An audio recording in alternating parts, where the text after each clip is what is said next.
Hey everyone, we are live. This is Ask Daniel number 44. Can't believe it. It feels like it wasn't that long ago I started calling this episode Ask Daniel, but already number 44. So very happy to have you all here. And as always, nothing is medical advice here, just general thoughts and comments that I hope will be helpful to anyone that's tuning in. And we have a number of questions from the comment section as well as emails.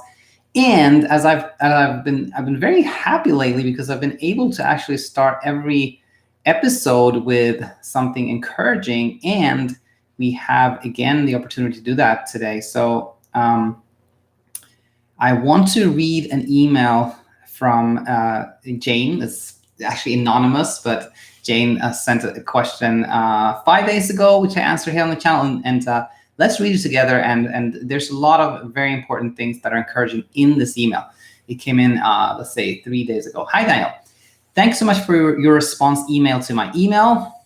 So much of it makes sense to me. The last 2 nights have been very good. Even with the head bobbing at night, I've slept pretty much my whole sleep window. And for a little bit of context, Jane is somebody who went through cognitive behavioral therapy, a course of that, which was very kind of rigid, like spent very little time in bed, all these rules, and that wasn't really working well. She was like head bobbing, like falling asleep, but then when she went to bed, couldn't sleep, etc. Last night, I briefly woke up around 4, but went back to sleep, woke up with my alarm, 6:15, had a killer migraine, which I often have. I've struggled with that my whole life.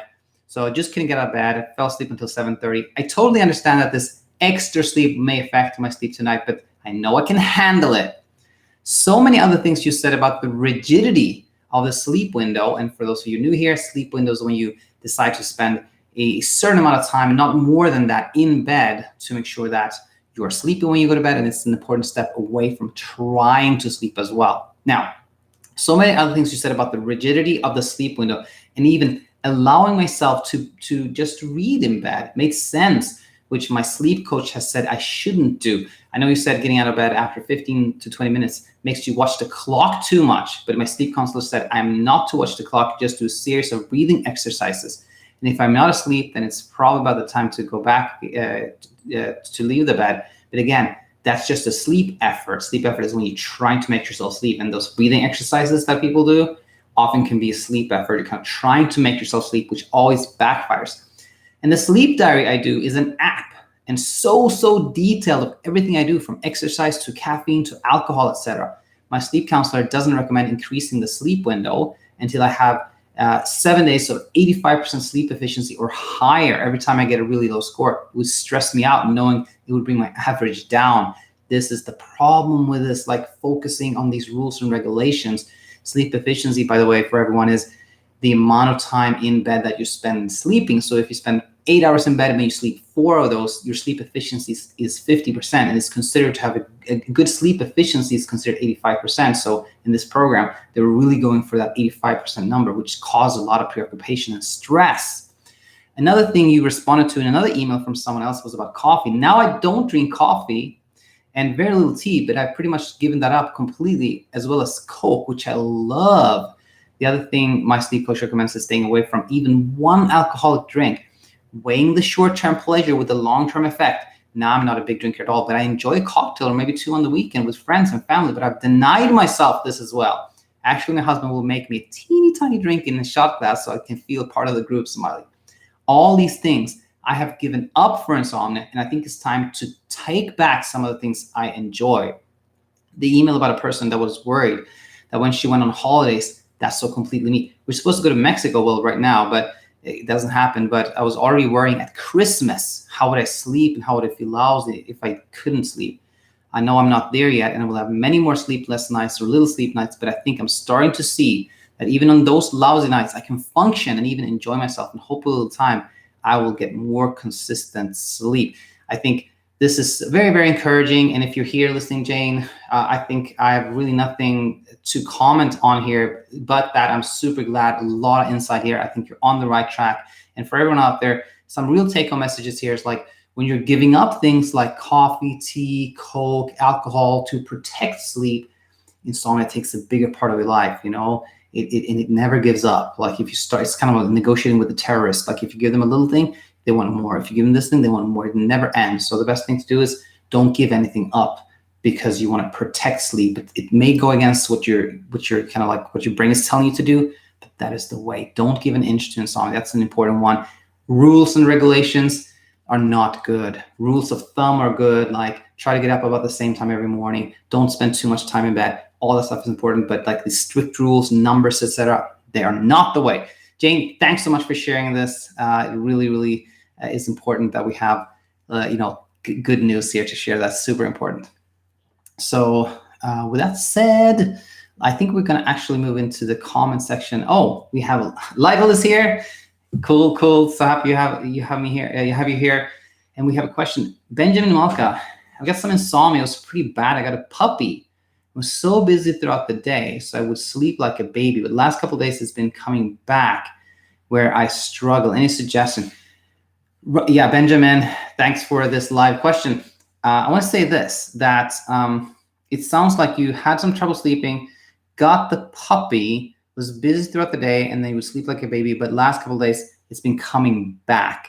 So, what a lot of people think is that I've had trouble sleeping, and if I can just kind of exhaust myself, then I'll be able to sleep. So people go to like extremes with this and like exercising a lot and like out jogging and like being super active. But guess what? That may not help, because when you're doing things with that intent of like trying to make yourself sleep, it backfires because you're paying more attention to your sleep, etc. Now, the puppy thing is important. It's really important because I think there's no question in my mind that getting that puppy was helpful. But was it really because you were so busy that you were exhausted?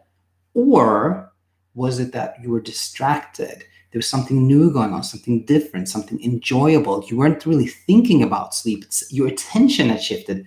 I think that's what really helped with that puppy.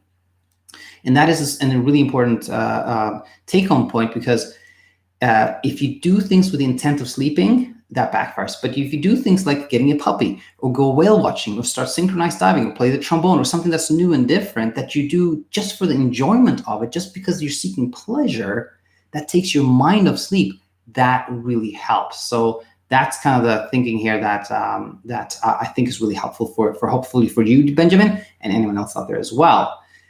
Navinder is asking, hello, Daniel, can the amygdala essentially know that I'm taking medication and therefore it is difficult to retrain the brain to stop viewing sleeplessness to be a threat whilst on medication? So let me read this one more time. Navinder is asking, can the amygdala, which is that kind of safety mechanism, the part of our brain that's there to keep us safe, can that part of the brain know that I'm taking medication and therefore it can make it difficult to retrain the brain? Yeah, I think you're onto something here. Basically, as long as someone is taking a medication or supplement or something like that, it is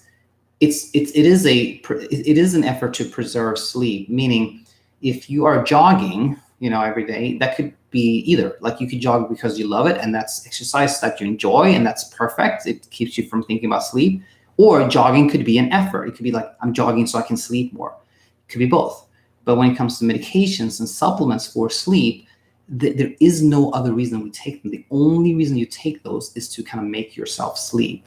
So so let's say you're taking a medication and you end up sleeping more, then it's almost like, the amygdala again can definitely interpret that as it's important you take this medication because you slept more, or like you didn't sleep, like it's important you have to take more because you're not sleeping. Like everything goes back to thinking about that medication. Everything is, referred back to that. So it can definitely be hard to build confidence while you're using something to make yourself sleep. That is what I'm thinking as I read this. I may not have gotten your question perfectly there, Navinder. Hey, Malena, so nice having you in here. If you want to rephrase it, if I didn't get it, Navinder, please let me know. And Rebecca, I just want to say thank you for your work you do. Thank you for demystifying insomnia. Rebecca, thank you for all the support. It really, that's the fuel. That's the fuel that keeps us going. Navinder got it. Perfect. Love it. Awesome. All right. So then let's jump into the comment section then and go to. I already checked this. Oh yeah, this is the one. This is the one I really want to start with. and this is from Ishrak Kabir. This is a comment on Insomnia Insight number 146, which, by the way, I think is like a really good one, important one, 4 stages of recovery. And here is the comment. Sir, I'm a student at college suffering from insomnia. If I sleep well one night, then the next 2 nights are very less sleep. And again, on the 3rd day, it's good sleep. Sometimes I just lay down in my bed but can't sleep, just tossing left, right. Also, I feel too tired most of the time because of the lack of sleep. I may sleep 8 hours, but that doesn't remove my tiredness. I'm really messed up. I couldn't sleep well many years. How can I fix this problem? I'm bad in need of help. Can't give my 100% in my study. What should I do now? So reading this comment, I can tell that Ishrak, that you're probably new to the channel. This comment has the sense of somebody who's really struggling and hasn't started yet to really explore what's going on. So that gives us a lot of opportunity, a lot of good things for us to learn here. And I want to say, firstly, that patterns are very common and they don't mean anything. There's no clue in the pattern. Some people say, I hardly sleep for 4 nights, then I sleep a lot for the 5th, or I sleep well for 3 nights, then I have one that I don't sleep at all, or whatever it is. That doesn't mean anything. Sleep is very simple. There's only 2 things that matter, and that is our gas and our break. Gas is, the thing that makes us want to sleep, which is our body's need for sleep, the sleep drive. And the only thing that makes us sleepy really is staying awake. So the longer you stay awake, the sleepier you become. And then you have the hyperarousal, which is the break in our system. And that break is worry, preoccupation, concern, excitement, things of that nature. So how can we explain your pattern? It could be that you have very little sleep because you're preoccupied one night, right? And then you're preoccupied another night. But guess what? With that very little sleep, all the breaking, the gas actually becomes stronger. On the 3rd night, you are sleepy, and that sleepiness kind of overpowers the break, and you actually fall asleep. Or it could also be expectations playing a role. You know that you haven't slept for 2 nights, and now you're like kind of relieved. You know that, okay, I'm going to sleep tonight. You're less stressed, and that can also play a role. Now, that said, another thing I want to comment on here is when you're a student or a lawyer or somebody who works, a professional, or whatever it is, you often get into this loop of thinking, I gotta get enough sleep, otherwise I cannot study, I cannot perform well at work, I can't do my job, I can't be a good mom, things of that nature. And the thing is that sets you up, because that just highlights the importance of sleep. Sleep becomes more important. You want it even more, because now, in addition to just how you feel, you're like, I gotta sleep more so I can study and become successful. That is working against you. So what you got to do with that one is try to come up with counter evidence. Try to find that time where you barely slept and you did really well on that exam, or the other time when you slept a lot and you couldn't hardly function. Find evidence that not everything depends on sleep. The more that type of evidence you can find, and the more you think of, I can actually do fine if I don't sleep that much. It's not that important, then sleep will come your way. And other than that, I want to say, there's nothing unusual or strange with this comment.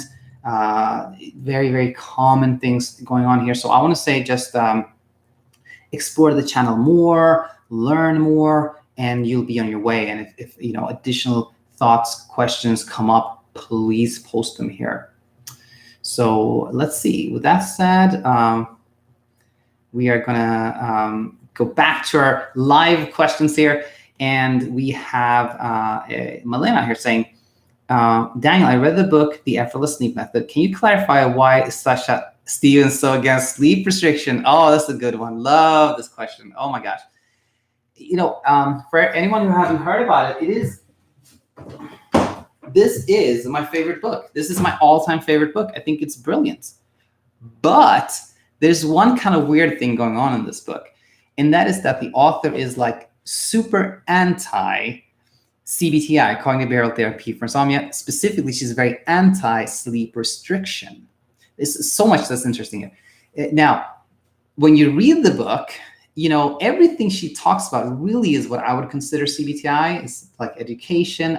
Her first promise, the first promise in her book out of the 12 promises is like spend less time in bed, which is basically sleep restriction. But to clarify the point, I think there are two things going on. One is she wants to kind of brand herself like she has the effortless sleep method, and she wants to make it very different from CBTi. I think that's one reason she's very anti-establishment, anti-CBTi, etc. But I also think she brings up a very good point. And that's what we've been talking about so much lately, which is the kind of traditional sleep restriction where it's like, you got to spend no more than 5 hours in bed. You got to get up in the morning. You got to do this and that. That is actually, I believe that is not helpful. It is a little bit, not cruel, but it's like too strict, too many rules. It doesn't work.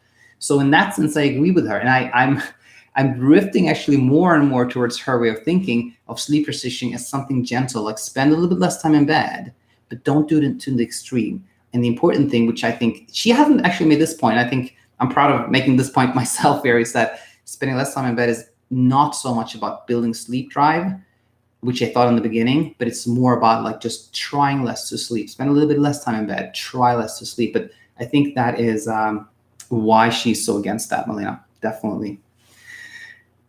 So yeah, with that said, we are going to go back into our comments section, and I want to read a comment from, I believe the next one is going to be from Animated Art, just making sure I'm not missing anything. No, I'm not missing that one, and not that one. And I went past it, but I know where it is. Here it is. Okay, no, it actually wasn't that. I'm very sorry. Where is it? Animated Art. Oh, here it is. Okay, so this is from Animated Art. This is a comment on Insomnia Insight number 38 from 2 days ago.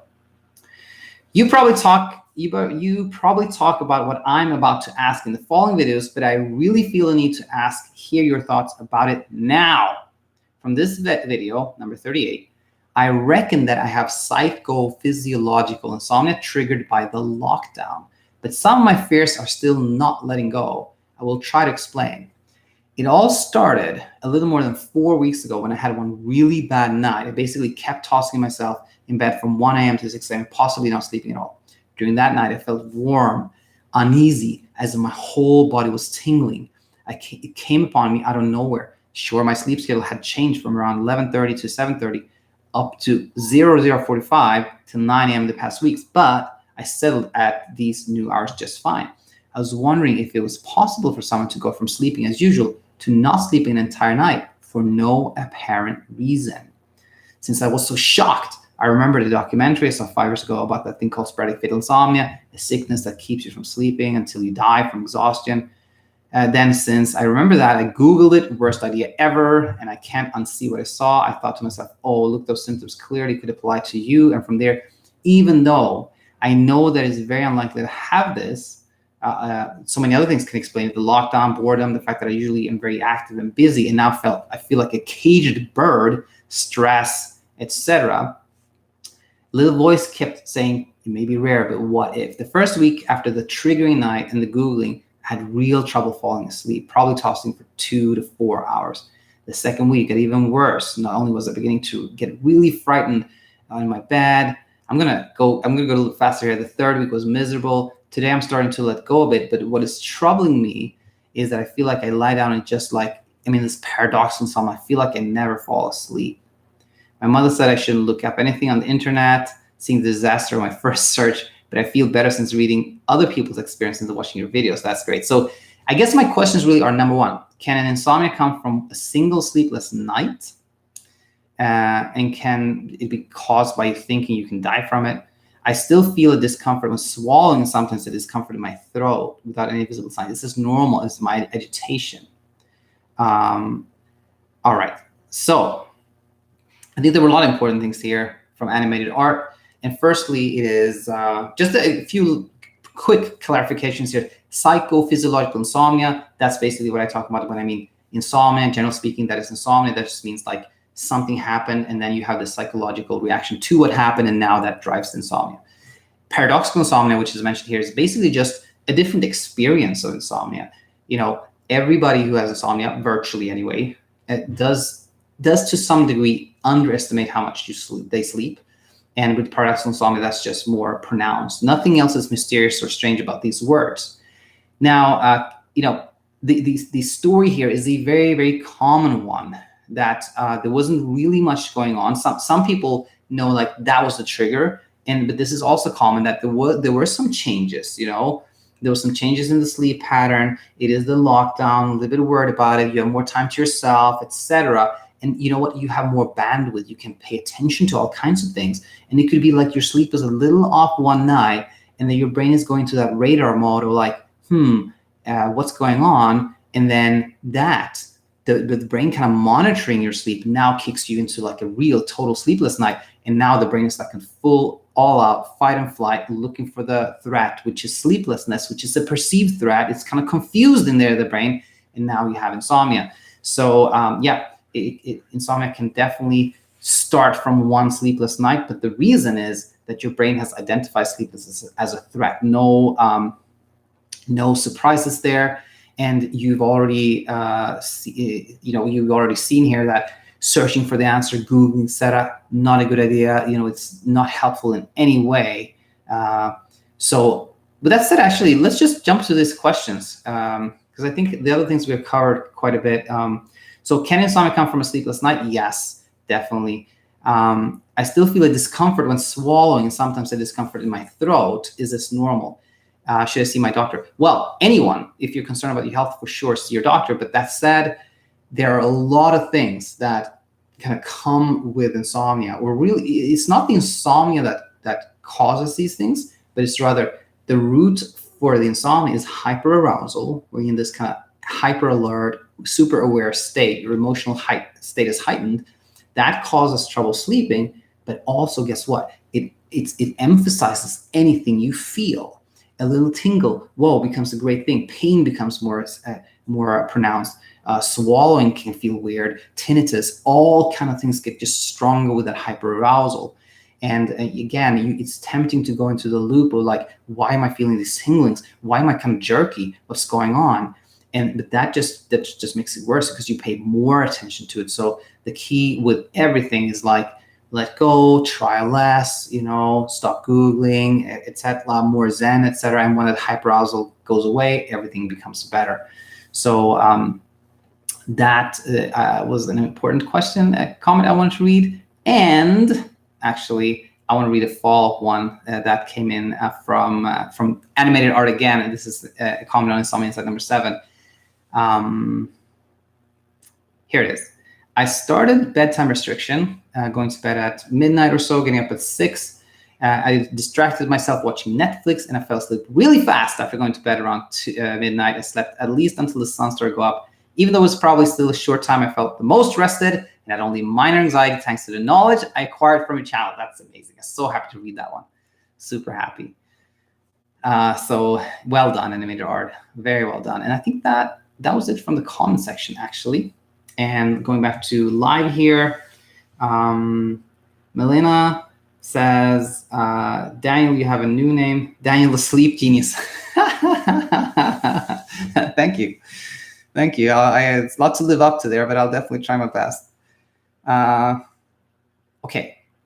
Now we have, let's see, 3 emails here to talk about, potentially actually 4. Let's see here. This is from Naya.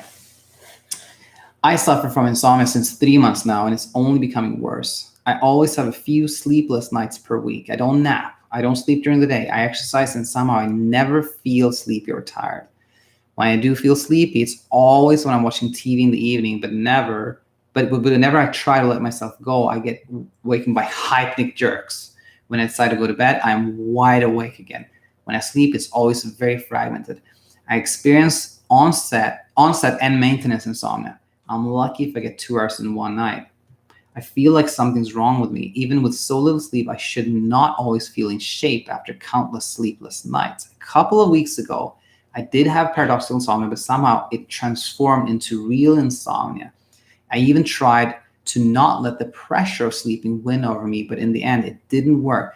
I really want to give CBTi a try, but since I feel like I've lost this strong sleep desire, I feel like before I would start to see some improvements, I would have to be up for days. I feel hopeless. I feel like I waited too long before starting to treat it. I feel like I'm stuck with it forever. Thanks. Naya, thanks for this email. And I want to say to you and everyone else there, hopelessness does not exist in the sleep world. There's, for anyone who's willing to learn new things, challenge their thoughts, make new habits, sleep will come your way. Sleep will come back. So, always trying to be positive. I want to say, you had trouble sleeping about 3 months. That is a long time to have trouble sleeping. But guess what? If you compare it to somebody who's like, I haven't slept well for like 10 years, 15 years, 20 years, for that person, it is tough because their thought patterns are so habitual. They're so ingrained, so much part of their personality. That's really a lot of work for them to get to a point of good sleep. You can remember when you slept well 4 months ago. Nothing has changed. Your brain's the same. The universe is the same. The air you breathe is the same. The only thing that's changed is that your brain has started to think of sleeplessness as a threat. You started to identify the lack of sleep as an issue, etc.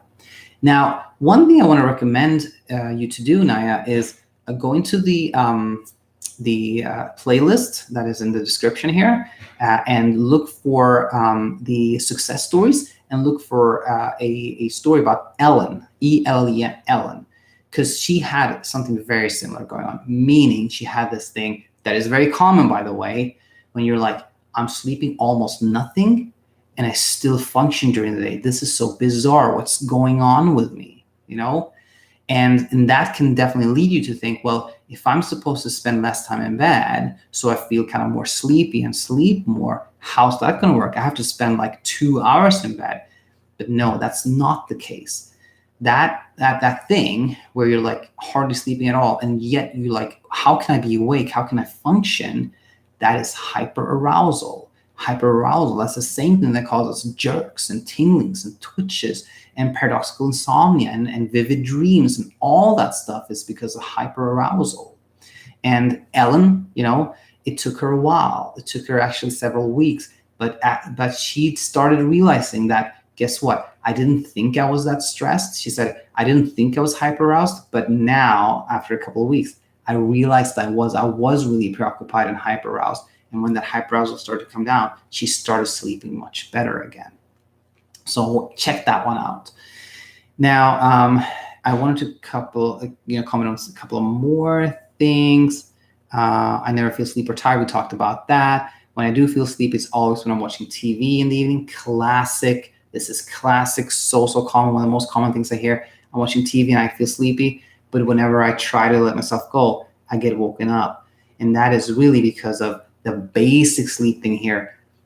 When you're not trying to sleep, sleep comes easy. When you're trying to sleep, it becomes impossible. When you're watching TV, you're actually wanting to stay awake, if anything. You're enjoying TV, and therefore you're not thinking about sleep, and sleep kind of comes easy. But then you're like, oh, now I got to go to bed. And some people are like hurrying. I got to jump into bed and catch this wave or something like that. As soon as you go to bed, you're wanting to sleep. You're trying to sleep. You're hoping to sleep. You're like, ding, you're awake. You have a hypnic or hypnic-arousal. You suddenly become aware of falling asleep.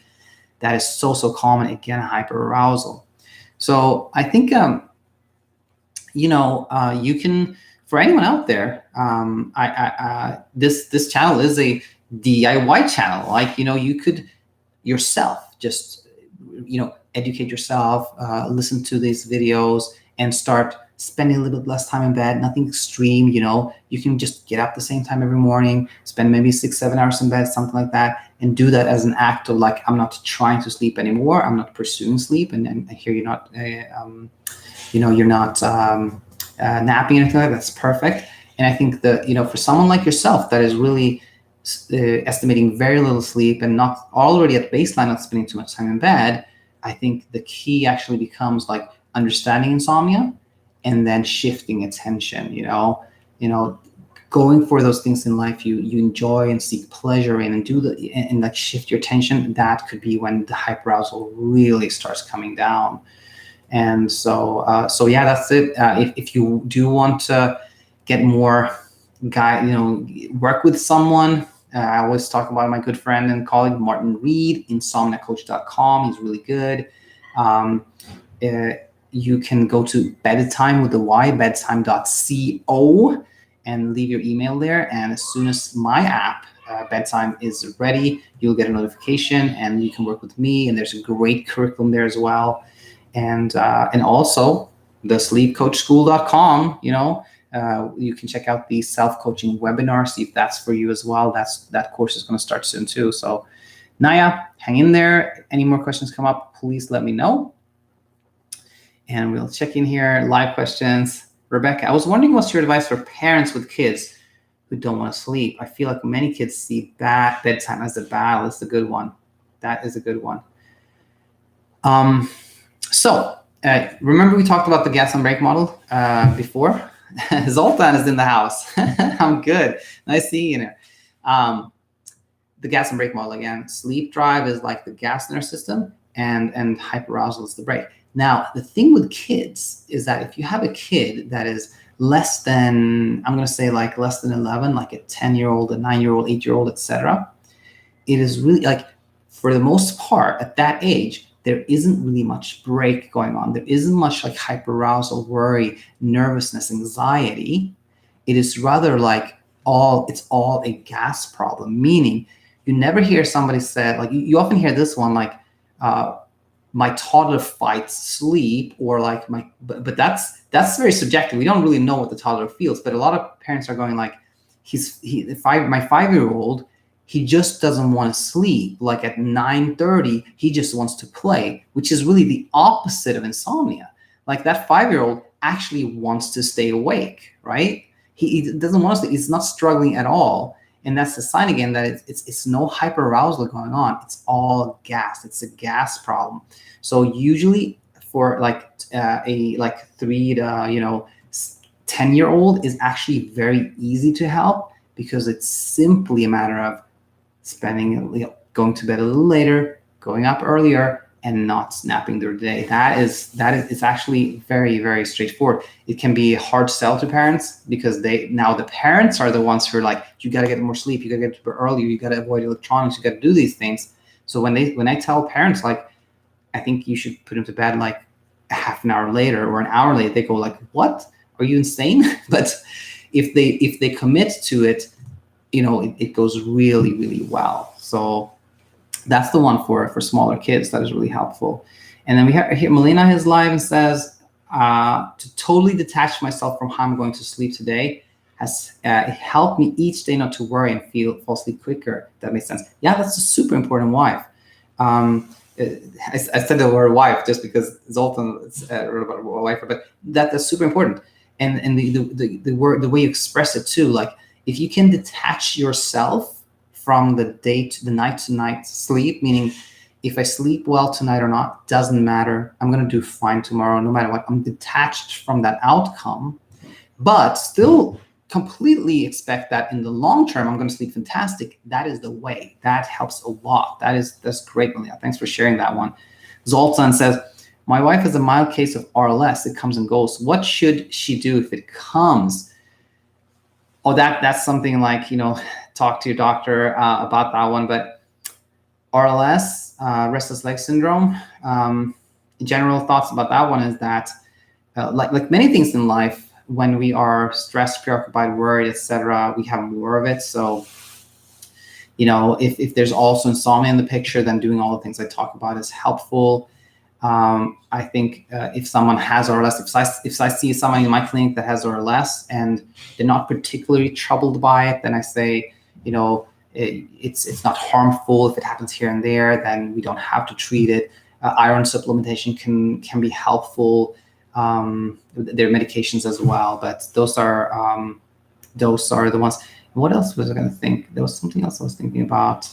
If somebody has very sporadic restless leg syndrome, by the way, then there are these like TENS units and things that kind of massage your lower legs that you can use as well. But some thoughts on that one there.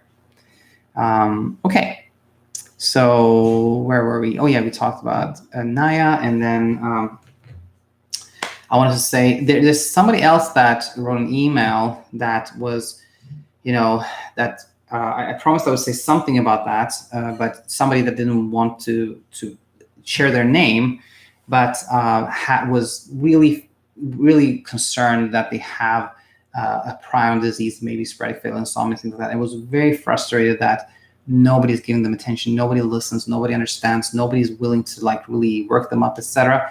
And I just want to share there that it's common in the insomnia world that people feel nobody wants to listen to me, and I think the problem there is that we have a medical system that is still working like 1962. It's still so focused on like very well defined conditions like pneumonia, syphilis, tuberculosis, those things. We have much less of that. So to have a little bit of empathy with the doctors and providers, they were not trained for what is happening now. A lot of insomnia, anxiety, depression, PTSD, trauma, etc. And so that's why you often get, nobody really seems to be interested or want to listen. And when it comes to like prion diseases, very few people know. So I'm sorry to hear this, but if you have any questions, thoughts that come up that you want me to specifically answer here, you know who you are, then please let me know.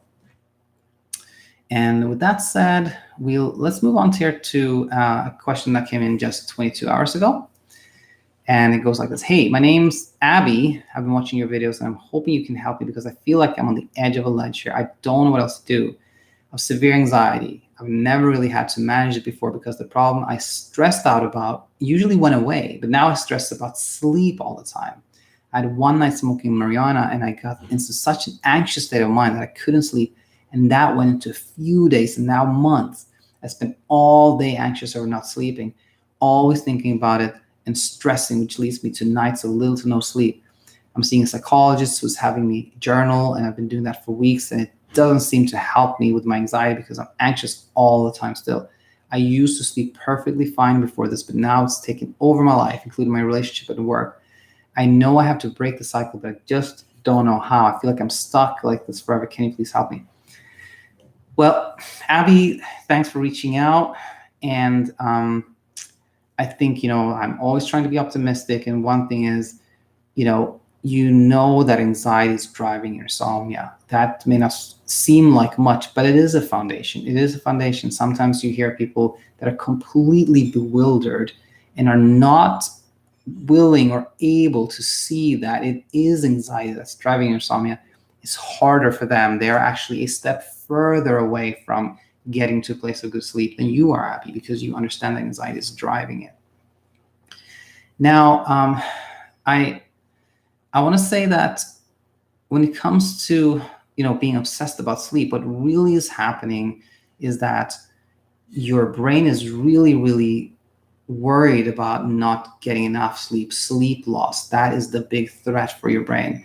It's taking this good, normal, healthy survival mechanism, fight or flight, and applying it to sleeplessness.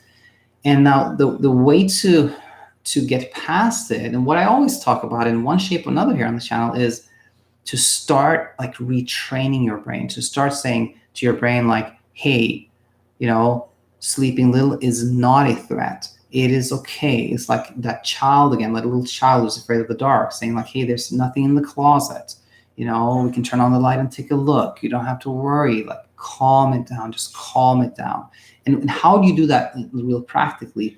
Well, it's all about like about doing things that shows to your brain that there's nothing to worry about. Like, again, getting up early, even if you haven't slept much, and your brain is telling you got to get some more hours. Being like, no, it's okay. I can get up now. Or if you're sleeping during the day and your brain tells you got to get some sleep, catch some sleep, don't do that. If you're finding that you're doing a lot of things to produce sleep, like if you think about it, what am I doing to make myself sleep?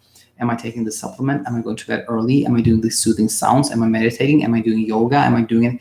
And be like, you know what? I'm going to pick one of these and I'm not going to do it, And that's like your brain's going to go like, first going to go like, are you crazy? How can you not do that? You need more sleep. But you're going to go, no, it's okay. I'm not going to do that thing. And that is the first step. Then eventually your brain is like, oh, I actually slept okay. Maybe not the first night or second night, but the third night I slept okay, even without doing that thing. Oh, maybe loss of sleep is not such a big problem after all. And like, oh, I'm not going to do the other thing. And then you're on the right track. Now you're like unwinding. Now you're taking back, you're taking back, confidence, and you're reducing fear. Those are kind of some general thoughts. And I want to say this, that for the course I'm working on, the self-coaching course for the sleep coach school, that is really meant for somebody that has gone through CBTi and it didn't help, or someone that has in addition to insomnia, maybe a lot of anxiety or other kind of mental wellness things going on, because it teaches you like how your mind works, and when you understand that, you can see how you can kind of work with thoughts, change thoughts to really get the results you want. So check out the playlist that is incomplete. I know it's incomplete, but the playlist here that's called The Model, check that out and see if that can like put you and kind of give you some guidance and take you in the right direction. And when the course is ready, consider signing up for it too. The sleepcoachschool.com, there's a free webinar, self-coaching webinar. Check it out. And if it's for you, you can, you will, just by doing the webinar, you leave your email, so you'll get notified when the course is up. But those are some things I'm thinking about now, Abbey. And specific questions that come up or anything, just email me again. Okay. All right. So Zoltan says, did you always want to become a sleep physician, or did you want to become another type of doctor? All right. I hope nobody gets bored with this answer, but I'll definitely answer it. So my residency was actually in pediatrics. I'm at baseline a pediatrician. I thought I was going to be something really intense, like an intensivist or oncologist, like that, but I realized I couldn't do it. The night shifts, stuff like that, was not for me. And a friend of mine, randomly, we were having a beer, and he said, hey, did you know you could become a sleep doctor? I was like so amazed by that. Like, really, sleep? And I was so curious about sleep. Like, why do sleep? What's the purpose of it? I applied, I got the sleep fellowship, and then I started practicing. I really love sleep. And in the last few years, like, insomnia has been my big thing. But that's the story. It just happened over a beer, really. A beer, that's how it happened. Malena says, it's really sad how insomnia takes over your life. I used to tell my husband we will never have kids because my insomnia is so bad. I'll never be able to take care of them. I never knew how much I was feeding my insomnia. Thanks so much. Your videos are changing my life. Hey, oh my gosh, this is making me, I'm getting goosebumps here. I'm so excited hearing this. And I think the big takeaway point here from Malena is, the more you do this thing where you're like, I can't do this because of my trouble sleeping. I can't go on this trip. I can't get this job I want. I can't have kids because I have so much trouble sleeping.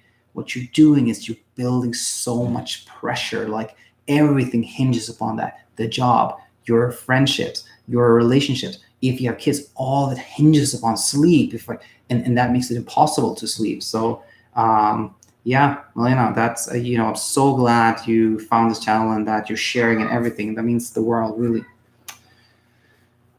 All right, let's see here. I think we have that was Abbey, actually. So we're gonna move into this last one, and this may be kind of a shorter one. You know what? Let's read this and comment on it. But I'm actually going to do a specific episode, I think tomorrow or Wednesday, on this topic, which is what I'm starting to call sheltering insomnia or lockdown insomnia. Let's read this. Hi, I'm Mary Jesus Villegas. I'm 26 years old, college student from the Philippines. These past days, I've been having sleeping problems. I'm aware that many people are going through the same because of the pandemic. I know I'm not alone. Yeah. I manage to fall asleep on different hours of the night. I usually get to bed by 10 p.m. and listen to Martin Reed's YouTube videos and get out of bed around 9 a.m. to 10 a.m. I'm also aware that melatonin and chamomile tea only help me to fall asleep, and my body is truly the one who gives me sleep. However, from 10 p.m. onwards, I'm struggling with anxiety, hypnic jerks until my body just gives up and falls asleep. But my sleep is not continuous, averaging 2 to 5 hours. Sometimes I do not even know if I fall asleep because my mind is just blank. I'm not aware that I fall asleep, and it feels awful. It makes me be more worried, have more anxiety. I'm so much better now than in the previous 4 days. That's great. My appetite is back. More often I will have a calm mood and try to be productive, even walk around the village. I really want to know your opinion about my situation, and will be very thankful for that. I'm also aware that you might have limited information about my situation. That's fine. Mary, thanks for reaching out. And again, I'll do a specific episode in the next few days on like this kind of like sheltering insomnia. And I think briefly what I'm going to talk about is that it has like the 3 ingredients for no sleep, which are fear and worrying, right? That's a big obvious one. Then you have time. You have more time on your hand. You have more time to spend in bed, more time to, you think about sleep. And you also have bandwidth, which is kind of similar to time, but a little different. You have bandwidth, like you have, you're not preoccupied. So you can read up on sleep, and you can also pay much more attention to yourself. Those 3 things are the reason why I think so many people have trouble sleeping now. Now, firstly, you're not alone. That's good. There's nothing strange and unusual. That's super important. And, when it comes to melatonin and chamomile, I would say even that it doesn't, well, you can say it helps me fall asleep because you believe that it will help you. Like you're like, when I take this, I feel calm because I think it will help me sleep. True. But then it does, even if you just think it helps you fall asleep, in my opinion, it's still eroding your sleep confidence. It's still like taking away from you, because if you don't sleep, you feel frustrated. And if you do sleep some more, you think it's because of that chamomile tea or melatonin. So I think no matter what you do, it's tricky because it can end up eroding your sleep confidence. Now, I think reading up, like learning by listening to Martin Reed in my channel here is like super important, because you understand what's going on. Okay, this is why I have trouble sleeping, and that's such a relief. But in your case, I want to say there is an obvious thing here going on, which is like you're in bed by 10 and you get up at like 9 or 10 a.m. That is like 12 hours. That is a lot of time. There is no way you can sleep that much. And you may be saying like, but I'm only sleeping a few hours. But you're spending so much time in bed. If somebody sleeps, let's say 5 hours, but they spend 10 hours in bed, that feels super lousy. You're broken up, sleep fragmented, superficial. But if somebody sleeps 5 hours and spent 5 hours in bed, like literally slept a nice chunk of solid, juicy, deep, refreshing sleep in a 5-hour chunk, that feels much better. So I think definitely consider spending less time in bed. I think that's kind of an obvious one here. And I think, again, all these things, hypnic jerks, hyperarousal, little sleep, hyperarousal, all this is hyperarousal, and there's no mystery here. I think consider what we talked about generally in this episode and specifically here, and listen to that episode on sheltering insomnia that I'm going to do in the next few days, and you'll do well. You'll do well, Mary. And by the way, one final thing here that I'm also going to stress on in the next few days here when I do that episode I'm talking so much about is it's normal to have trouble sleeping during these circumstances. And just that, thinking, actually, it's normal that I don't sleep this much now, is completely normal. That takes you from wanting to intervene and interject and really like, go into that rabbit hole and be like, when things are back to normal, I'm going to sleep fine again. And I can accept that I'm not sleeping that much now. That's good. Plus, of course, educating and spending less time, but that could really help you, Mary. Yeah. So cool. Yes. We answered all the questions, and I want to thank everyone that submitted a question. I want to thank everybody: Malena, Zoltan, Rebecca, Navinder, Benjamin. I think who I don't know, Benjamin. Oh, no, I've seen you before, Benjamin. And everybody, Lytle. Thanks so much for being here, and I'll be back tomorrow with more. Thank you.